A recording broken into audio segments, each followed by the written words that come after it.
but we'll have to wait and see what type of strategies these players want to pull out. Are they going to be very forward aggressive? It also is dependent on builds, which is something that doesn't exist really in Valorant and Overwatch, but is very heavily in League of Legends here.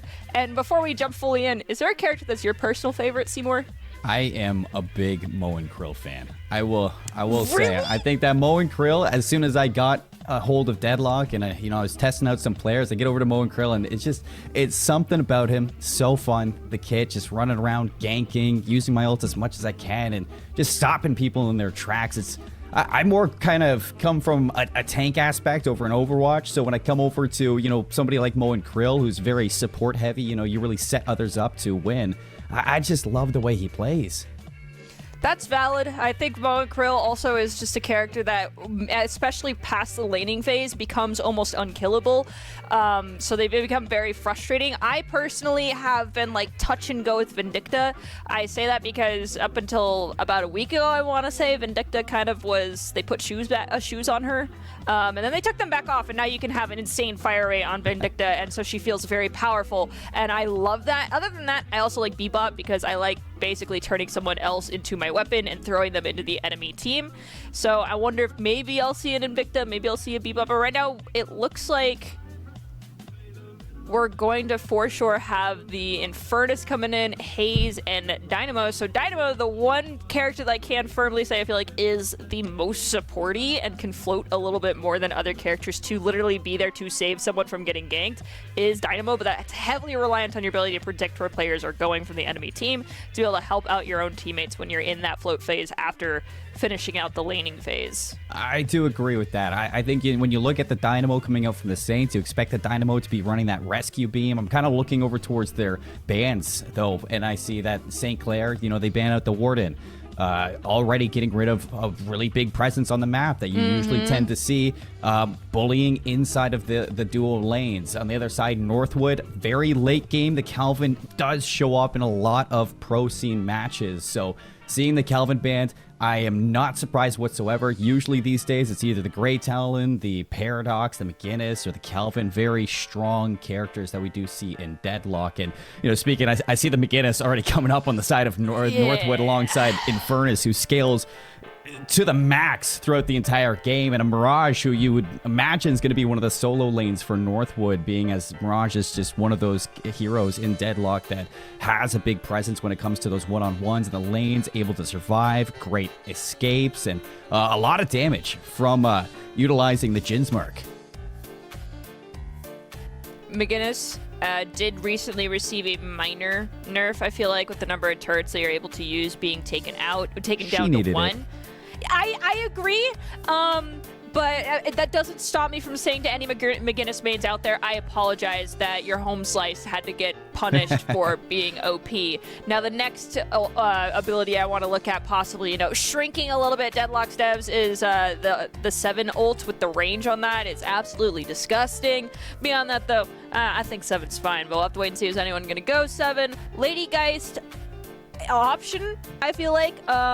It's a very risk versus reward type of, I feel like, at least when it comes to the ultimate with Lady Geist, you can play people into traps with Lady Geist.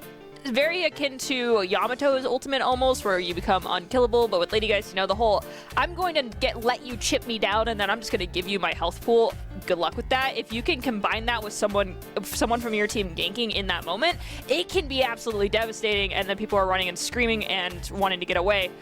But so far, we only have Paradox getting locked in and Wraith getting locked in for St. Clair Saints. Yeah, and Lady Geist is one of those heroes that you'd imagine is going to be chosen. Doesn't usually show up until pick 5 or pick 6 for either of these teams, but whoever grabs it, that is going to be a very strong hero to have. I see the Paradox grabbed by Northwood. I was talking about Moe and Krill, the isolation aspects that Moe and Krill has. Well, Paradox does the same thing, except it's more ranged than Moe and Krill is. And when you see Paradox on one side, it's usually going to be matched by the Moe and Krill on the other side, being as you need that playmaker.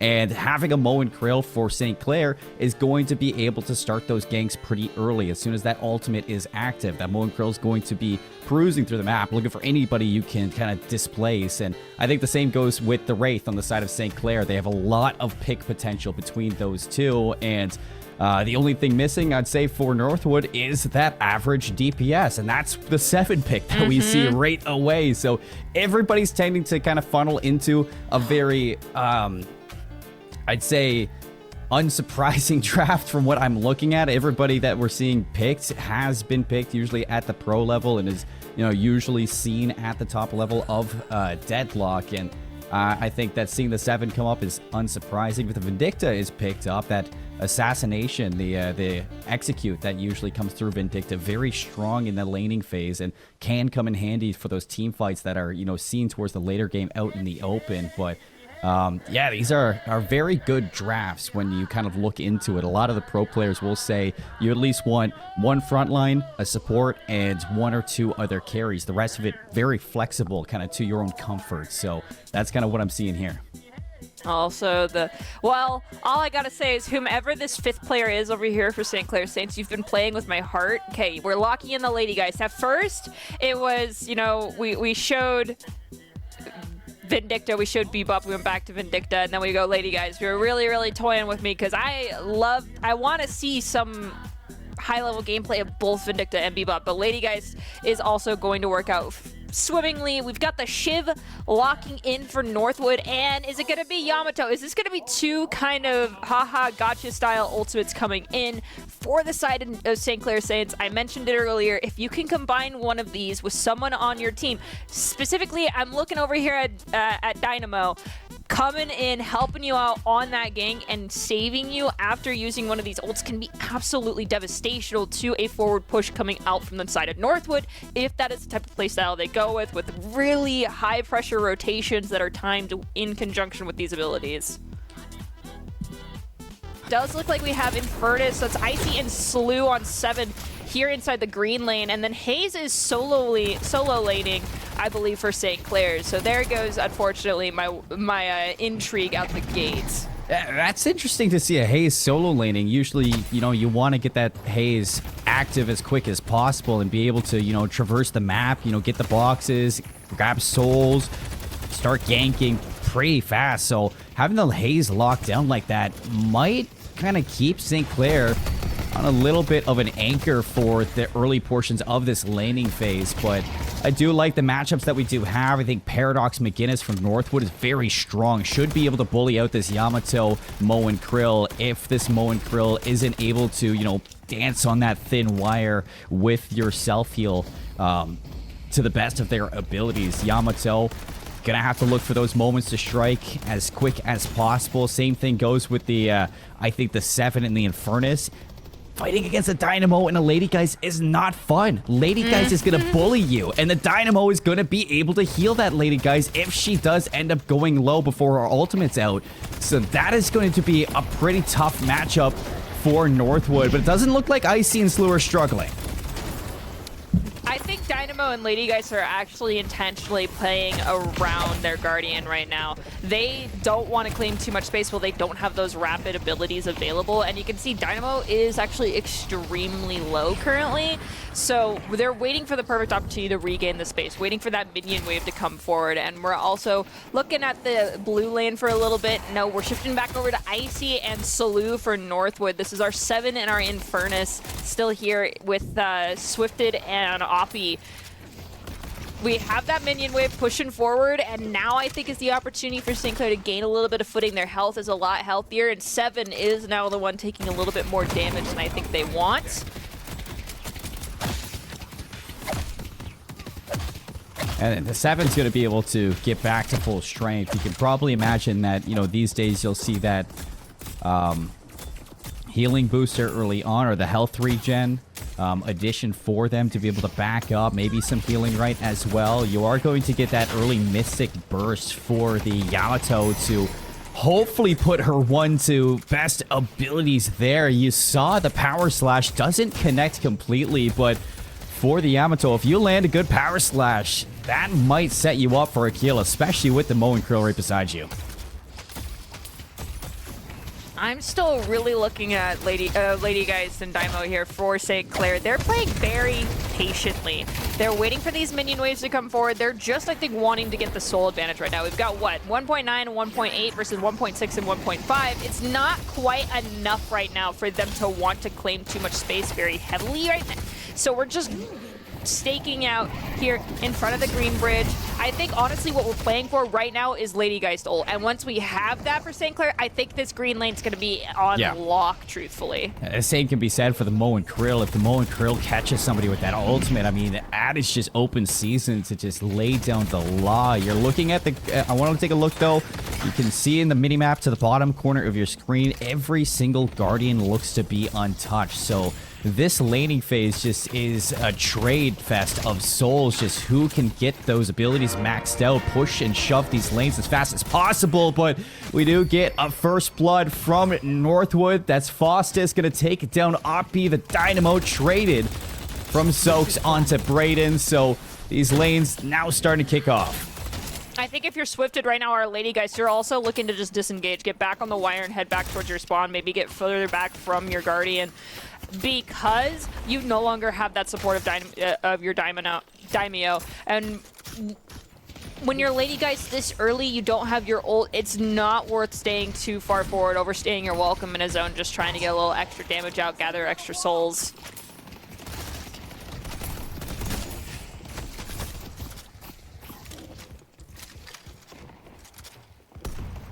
And everything being at 5 minutes, time for these souls. Nothing usually chipped down. Even the Wraith of Razor, who did find that early pick onto Brayden, didn't get too much damage onto that Guardian. So nobody's too worried when it comes to losing those objectives. You're actually going to see Faustus without that healing right active.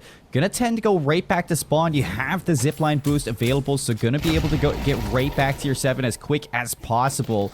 But with it being 5 minutes and 30 seconds, you're going to be looking at all your base camps starting to spawn. This is when you want your Haze, your Moan Krill, your power carries really to start to look to clear these camps and start getting some of those bigger items ready for that team fight that usually comes towards that 10-minute mark. But is this a gank coming out from Tired? The 7 is moving over, actually swapping lanes with the Shiv. So it seems like Northwood making that audible call that maybe the 7 versus the Wraith is the better call. I think so. Honestly, I think that match was just a little bit easier. And Shiv now with Infernus, that's a lot of range damage that these two are going to be able to dish out. And probably we're losing this lane a little bit. They haven't lost their Guardian nor taken a lot of Guardian damage, but we did see that the first blood went in favor of Northwood. So I think that lane is just coming down to controlling in front of your Guardian, not overstepping past that mid-zone mark. As we can take a look at our two... take a look over here at Infernus and Shiv. They are, well, Mirage, looks like they're able to take a little bit more space over in their lane as well. In trouble here as I see the low... Ooh. Mirage is going to be taken down. Oppie, low health, but should be able to shove this lane into a little bit of chip damage on the Guardian. Over towards Purple. Still a little bit of a back and forth between Broadway. Nobody able to get too much damage onto those Guardians, but take a look over towards Greenwich. Pushing in towards the uptown side is Northwood. They have St. Clair underneath their Guardian. And St. Clair just making sure that they stay alive in that lane, struggling at kind of forcing their way out. And now that the Shiv is there, it's not going to be as easy for the Lady Geist. Brayden should be able to, stay up in that health bar, where the Lady Geist is not going to be able to match that as well. I'm looking over at the map right now, noticing that 7 and Wraith are duking it out here near the mid zone between their two lanes over on yellow. And currently, unfortunately, Tired has been eliminated, and there is a significant enough of a soul gap here to say that Soaks should be able to push forward and at least take Guardian. Probably not Walker, but back off and claim that zone just a little bit in favor of their squad. I mean, 2.4k soul lead for Soaks. 2 kills already with the 8-minute mark just passing. That's exactly what you like to see for that raid. As soon as you get that telekinesis up, you use it, and you try to punish whoever you're facing, especially in that solo lane. The Wraith is like this, but this is what I was looking for Alonso. The ultimate for the Mo, and Krill holds still the Mirage, and that is back-to-back deaths for Malachite. Now struggling over towards the purple lane. It's Haze over there, actually. It looks like managing to gain a little bit of ground. I think that Guardian is getting pretty low as well. Mirage has pivoted. Icy is moving away and moving closer towards Haze. Actually, no, we've had this swap happen a while ago. So Mirage is pushing our Haze back, and we have another fight happening between Wraith and Seven. I think Wraith just picked Seven up. Yeah, and Tired is going to be eliminated again. I think our purple, that yellow lane might need a little bit more assistance here. That's a 4K streak for Soaks. That's 4 kills coming out from the Wraith, and now that soul lead starting to show a little bit of disparity. Most of it going over towards that Wraith too. 34K to 32. Nothing really to worry about yet if you're Northwood, but you can start to see the snowball over on that yellow lane. And on York, the Guardian is going to fall towards the downtown side. Northwood now forced to make some tough decisions. Without that Guardian, you know that Soaks is going to be able to go reinforce another lane. If Tired is unable to really put a leash on this Wraith, and Tired falls again, then you're suddenly facing an issue where Soaks can move over towards Greenwich and play a 3v2 against this Northwood Greenwich lane. I'm just shocked that our Dynamo and Lady Guys have held their ground so long against Shiv and Infernus after the transition of swapping out the Shiv and our 7 here over at Green Lane. And it looks like we're pivoting our focus. You mentioned it earlier, that 10-minute mark where that first team fight's really going to start to happen. There are some bridge buffs available right now too. I'm wondering who's going to start looking to pick those up. I see a speed one. Oh, is our Mo and Krill going to go for Soul Urn? No, okay, they're bypassing it. All right.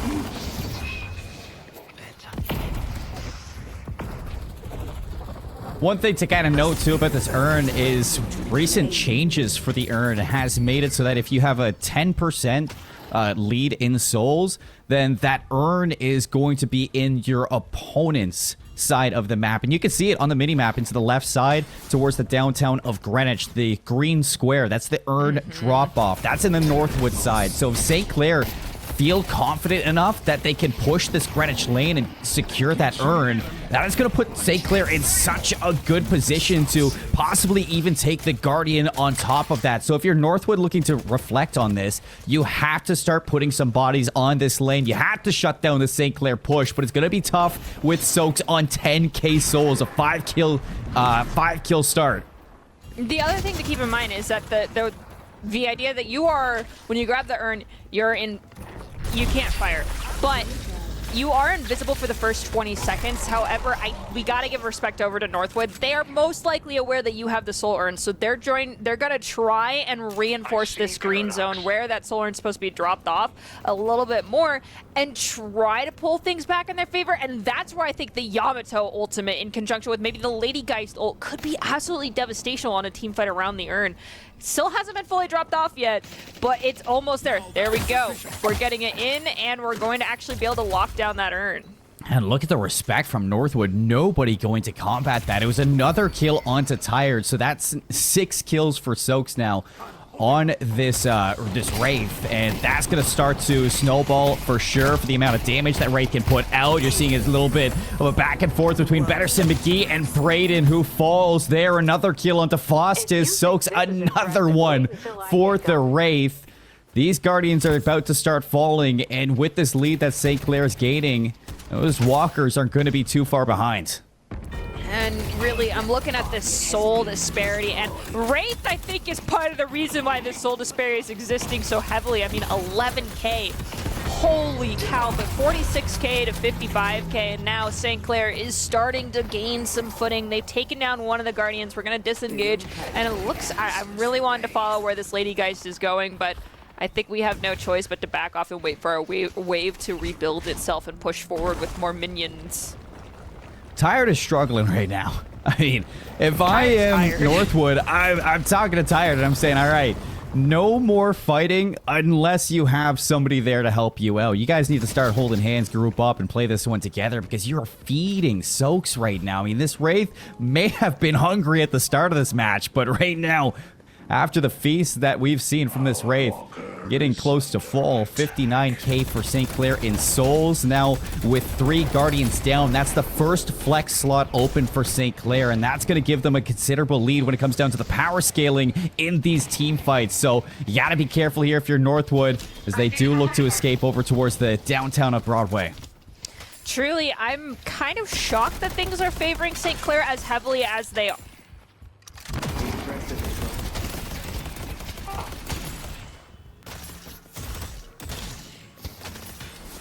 Sorry?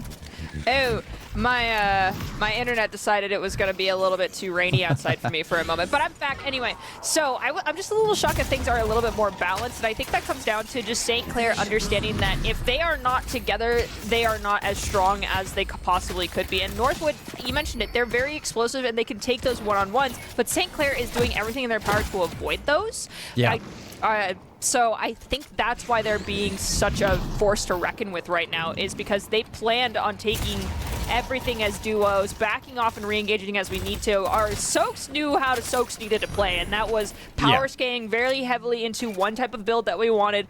And I think, unfortunately, the swap of our Shiv and our 7 was actually a little bit devastational for that yellow lane and allowed Soaks to just continue to roll, and having a powerhouse player taking advantage of that very early on set this soul disparity up to start happening as soon as that swap occurred.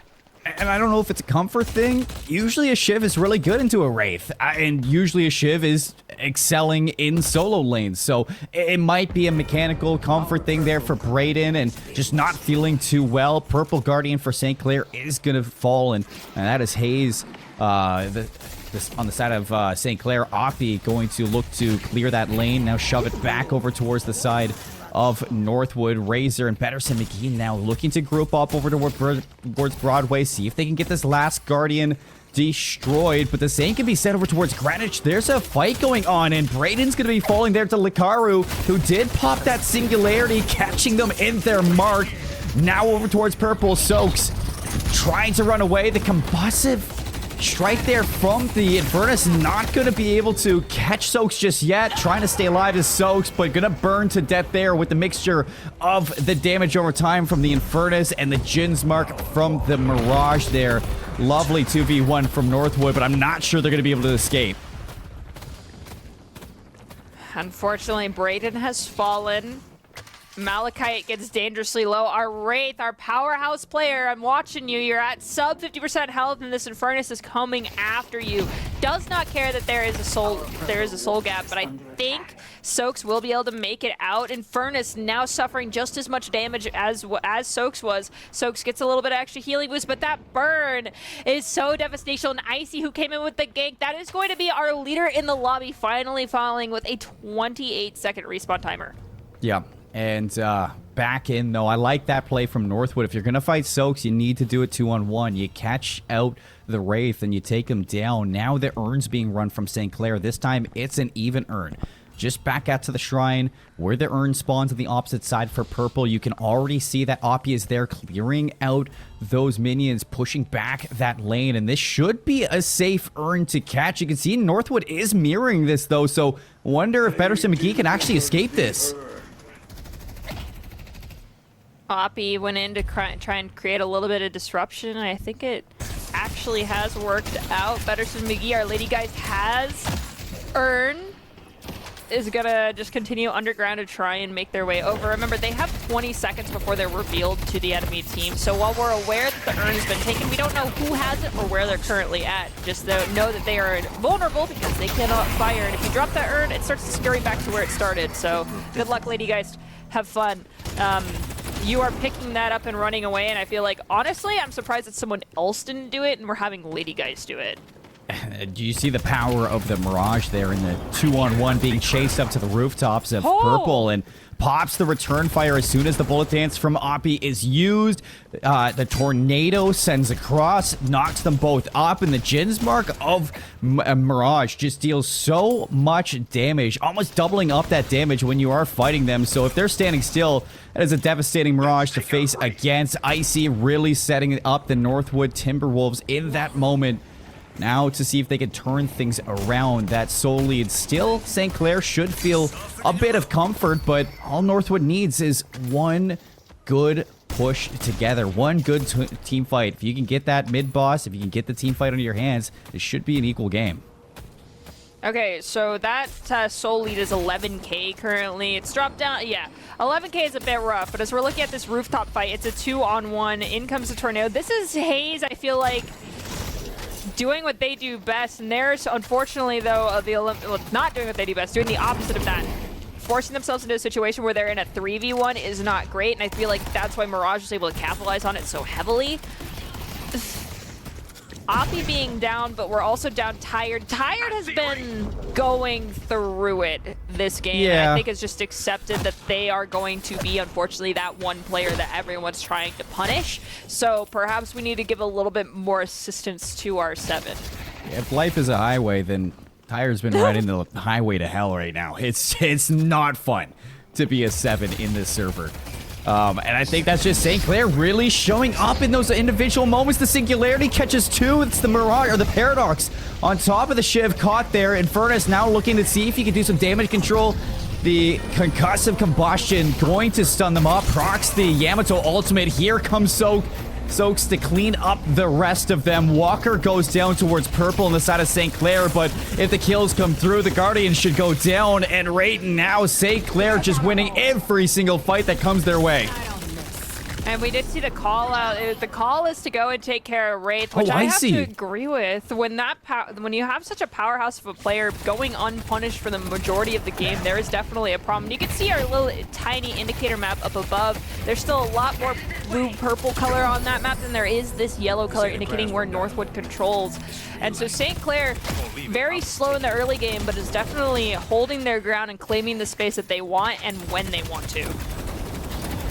And I cannot believe that for St. Clair. I don't know if that was a caster curse on my side. They're doing so well, and then everything falls apart. The Traveler ultimate on the Mirage utilized to come to the aid of the rest of them fighting over towards the downtown of Broadway. And with the Mirage showing up, we've seen the power that Icy can bring to these fights alongside this Infernus for the side of Northwood. And it's so impressive to see that Northwood, even though they're facing a deficit, now they have climbed back and they're in the advantage. They've taken the walker over towards Purple, so now they're working into a second flex slot for the Northwood Timberwolves. And St. Clair, after getting the first flex slot, starting off so strong for Soaks, maybe this is where their limit is starting to be tested. Let's see, will Northwood start to be able to play into the devastational damage aspect that they present, but they also need to just be aware of the sustain that comes out from St. Clair, and I think perhaps as we near this 20-minute mark, that's where things are starting to fall apart for St. Clair. The power ceiling is just going to favor the very explosive composition that we have from Northwood right now. Urn's going to be delivered. Another one for St. Clair. That's 3 urns for them. Concussive Combustion gonna shut down the Hayes ultimate. In trouble is Oppie, and down goes the Hayes, traded by Lekaru. Braden, the Shiv, gonna be traded out. And Soaks is looking to arrive. The Storm Cloud is up and active for Northwood. Tired's gonna fend them off, and Alonso is gonna fall as well. St. Clair pushed into the enemy territory, dealing so much damage are the Timberwolves, and it's a 3-for-1 trade with about a 40-second plus timer for these respawns. That should be enough for Northwood to start to think about this mid-boss. Yeah, I was like, look at those respawns. Let's go take mid-boss. I don't think anyone's gonna end up being able to steal that away from you, but We are a little bit too far at this point. We're getting caught out. Wraith has lifted Slew into the air. Slew is holding their own for a little bit, but not much longer. I don't think they'll be able to live. Oh, no. Wraith has unfortunately used too many cooldowns and said, I gotta get out. Look at all those turrets on the ground. I was gonna say, you put that healing down, you dance around the natural cover, you put the turrets. Slew didn't have to do a dang thing there with the lifesteal that McGinnis has, and St. Clair are going to respawn all members back on board. Mid-boss wasn't tested, so I think for Northwood in that moment, after realizing that things are starting to turn in their side, they're like, hey, we can push these lanes, shove them into the walkers. We already have one walker down, so let's get that second flex slot open. I'm looking at Malachite pushing forward. The Infernus is kind of drifting a little bit further back in that lane as well, but there's two other individuals there. So we've got Shiv and Infernus pushing up behind Malachite, and the only person in that lane currently is Yamato, and we're kind of drifting off towards one side, letting that minion wave come forward from St. Clair. I think the plan is to try and catch this Yamato off guard, but here comes Ladygeist on our main screen here, going in for the fight. Let's see if we're able to take down this walker in this lane. It's very low, almost gone, and it's going to fall. So first walker there for the Saints. And a little bit of a fight going on over towards Greenwich on the downtown side. St. Clair looking to maybe reinforce the rest of their team. Alonso's in deep. This is a Mo and Krill. It's in trouble. And now the Death's Dance, or the Bullet Dance, going to be utilized. Oppie just not getting anything done with the Haze ultimate. That's another kill lost for Saints after the Haze goes in deep with the ult. This just swapping of the storyline similar to that ultimate we just witnessed occurring. It's kind of insane how Northwood played so patiently. Yamato's fallen. They're looking to take down Ladygeist next, I think. But just the fact that Northwood played this out so patient and is now able to get things a little bit more in their favor. St. Clair has pulled the lead as far as the soul lead goes, but I think as far as the controlling goes, even though it looks like the Saints are leading, I think Northwood wants to have the Saints get closer to them right now into their own zone, so that they're able to punish the overstaying and being too far away from the resources that are present from being in their own base, near their own guardians and walkers. So we'll have to see if that's the plan, as I do see Malachi, one of our players is actually rotating back towards the base and opting to take a rope vine back over towards one of the sites for this team fight that is occurring currently, I believe, on blue lane. Yeah, Ice, you can just split push until you're needed. You can use that ultimate in place of a fight. Here it comes. The Traveler going to move in with the rest of the squad, looking to group up for a team fight. And this is where I was worried. Northwood, all of these heroes, very strong when it comes to the fighting aspect, but Tyre gets caught out. The Stormcloud not allowed. Betterson McGee is traded. That's Malachite shutting him down with the kinetic carbine. Foss is going to be slapped, and St. Clair might be looking to disengage. Look, Ladygeist had ult online and did not have the opportunity to pop it. Yamato does too, but it looks like originally the thought process here from Northwood was to take out Yamato, but then they've shifted their focus over to Mo and Krill, and I think Mo and Krill are just too difficult to try and kill. I don't know. It looks like they're going to be able to make it out alive, possibly. No, they didn't. This is kind of my worries for St. Clair when this ultimate, or when this team composition was put together.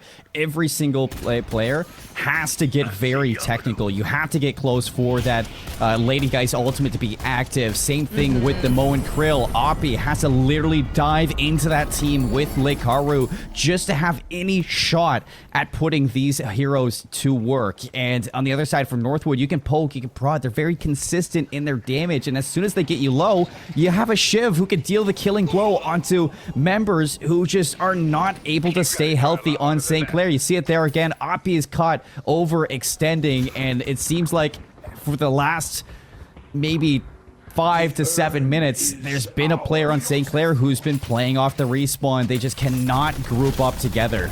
Yeah, and not to mention, I feel like Infernus and Seven now at this point are literally able to thwart Ladygeist and Mo and Curls of wanting to close these gaps. And Shadow Transformation. Oh, we're gonna keep ourselves alive. Shadow Transformation's almost gone. Yeah, oh, there no. it is. Our invulnerability is taken away by the game itself, and we end up passing away. But we lifted. Wraith almost got eliminated in that moment.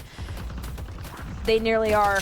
They are caught out right now, trying to use that barrier just to prevent people from being able to see them. They're disengaging, going back towards their own shop. Actually, no, going back towards their own base. I think they should be able to make it out alive. I don't think anyone's chasing our Wraith player, but Mo and Krill and Lady Geist, they're alive. I think they're going to go for a little bit of jungling possibly here to try and close up this soul lead that's currently now heavily favoring Northwood, which is why these fights are getting so difficult. Well, the life drain, the essence bomb finds Tired overextended. I was going to say McGinnis is just one of the characters of all time in Deadlock. Just looking at the turret damage that was done onto Soaks, I think the turret alone brought the Wraith down to half HP. So as Slew kind of gains in this build that we're seeing, it seems those turrets are going to be quite an issue. Something that St. Clair has to think about in these team fights or when chasing down this McGinnis of Slew. But you got a couple players on the respawn for Northwood right now. It's Tired, 30 seconds till they're active. So you can see the group up flooding this lane of York downtown into the spawn of Northwood, really pushing them back. And a couple others for St. Clair have to be a little preoccupied because at the same time, Northwood, they're knocking on the doors of purple right now. They're dealing damage to your base guardians.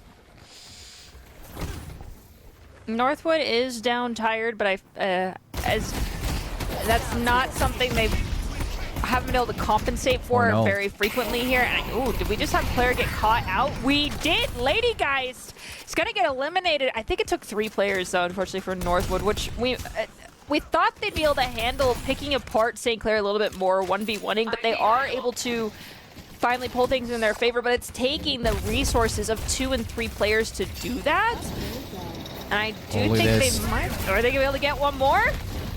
The telekinesis matched off of the Dynamo there, utilizing the kinetic pulse to keep Malachite standing still. It all started with the Warp Stone active for this Dynamo, closing that distance as fast as possible. Ooh. You're going to get that change after Betterson McGee did fall over towards York.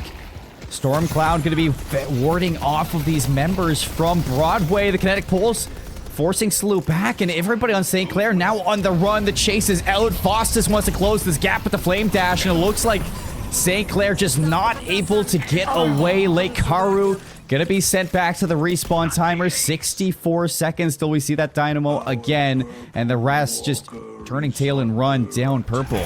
When that McGinnis wall went up, I really thought most of all of Northwood would be able to make it out alive. Unfortunately, Malachite could not. Having only a 15-second timer, though, where St. Clair, looking over at Lekaru, has a 40-plus second timer happening right now, should make things okay. We can regroup and start fighting together, but Northwood needs to play like St. Clair more. They need to be fighting as a unit. When they're doing that, they are getting a lot more success. So we do have our Wraith, well, not our Wraith, our Haze walking about, getting some more souls, is going to be able to get a little bit more economy in their favor. But yeah, Alonso, I think you are done for. Poor Mo and Krill. How do you stop a Mo and Krill?